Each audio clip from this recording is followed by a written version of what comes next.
Bien.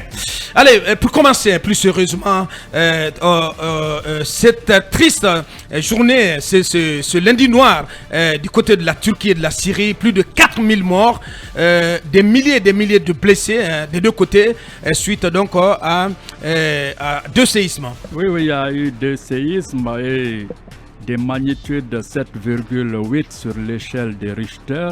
Il paraît aussi qu'il y a eu près de 185 répliques entre hier et ce matin. Donc il y a eu, comme vous le dites, près de 5000 morts. Et on parle de près de 5000 immeubles qui sont effondrés. Maintenant, le séisme a touché le sud-est de la Turquie, les villes de Malatya, Gaziantep. Ensuite aussi du côté de la Syrie, il y a cette ville historique Alep dont vous avez vu la ville martyre. De l'autre côté aussi, maintenant les secours s'organisent. Le monde entier se mobilise au chevet de la Turquie et de la Syrie. Oui, malheureusement pour la Syrie, il n'y a que pour le moment l'ONU et, Moscou qui viennent en aide à ces pays qui est divisé. Vous savez qu'il y a une partie qui est occupée par Assad et l'autre par la rébellion. Donc, et ce séisme intervient en hiver avec des conditions climatiques très difficiles. Donc, c'est vous dire à tel point que c'est difficile pour ces populations.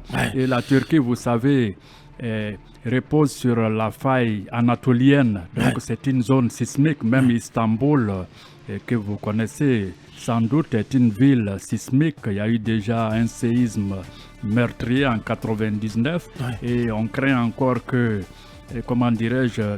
qu'il y ait un autre séisme. Parce que le séisme d'hier à aujourd'hui que Dieu les épargne, a touché. Il y a eu, des répliques jusqu'au Groenland, au Danemark aussi. C'est pour vous dire que la bête, le monstre, a été très furieux. Bien. Cabinet, oui. Il y a même un joueur africain, un joueur ghanéen, qui est porté disparu dans ce séisme. C'est Christian Atsu.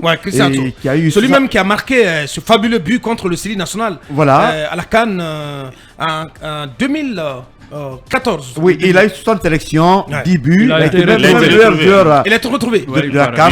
Très bien. Bon, de toute façon, depuis hier, ça fait un peu l'actualité. Très bonne nouvelle alors.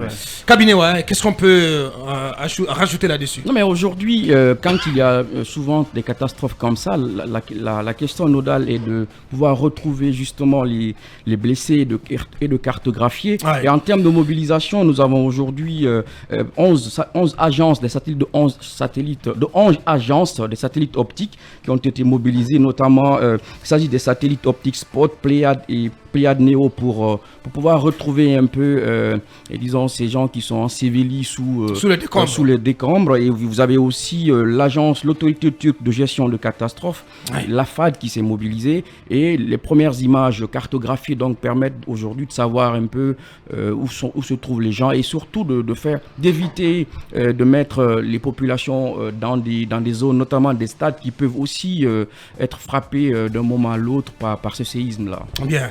Voilà, toute notre compassion à ces deux pays, la Turquie et la Syrie. Et le Liban aussi qui a ressenti un peu quelques effets. Mais je voulais dire que d'abord, j'exprime toute ma pensée, n'est-ce pas, à l'endroit de nos compatriotes guinéens qui sont en Turquie. Effectivement. Moi, tout de suite, hier matin, quand j'ai vu cette nouvelle, j'ai tout de suite appelé une connaissance qui est de ce côté pour savoir est-ce qu'elle se portait bien, instinctivement comme ça, parce que quand j'ai vu l'ampleur, c'était effrayant. Déjà, on était à 1000 morts hier matin. Donc, je crois que l'ambassade de la Guinée en Turquie devrait faire un tableau pour peut-être faire la situation. Est-ce qu'il y a de nos compatriotes qui sont dans le sud de la Turquie, qui sont portés disparus ou qui se portent bien? Et plus loin, le ministère des Affaires étrangères, donc monsieur Nelson Mandela, devrait peut-être communiquer un peu là-dessus. C'est très important. Vous avez vu déjà hier quand le Ghanéen a disparu. Communiqué du gouvernement absolument. ce soir, forcément. non seulement pour savoir comment vont les Guinéens, mais peut-être pour adresser leurs condoléances au peuple turc. Bien, oui, Akouma, pour en terminer. Moi, malgré ma compassion, je suis quand même triste également parce que chez moi, ça tremblait en 83 et ça continue à faire des répliques. Et j'imagine que la nature est très solidaire entre ces parties. Je crains que ça ne tremble chez moi. J'ai appris que Koumbia n'est plus surveillé parce que par le passé, on payait, on cotisait pour qu'il y ait une surveillance au niveau de la Guinée. Donc Gawal me semble être menacé, mais aussi Forêt-Karia, où ça réplique souvent. J'ai appris que la faille qui quitte Forêt-Karia traverse un peu le Badiar. Koumbia étant exposé, je commence à avoir peur. Mais je prie Dieu pour le repos de toutes ces victimes de ce séisme-là. C'est une manière pour moi de dire que quand la nature est fâchée, rien ne peut l'arrêter.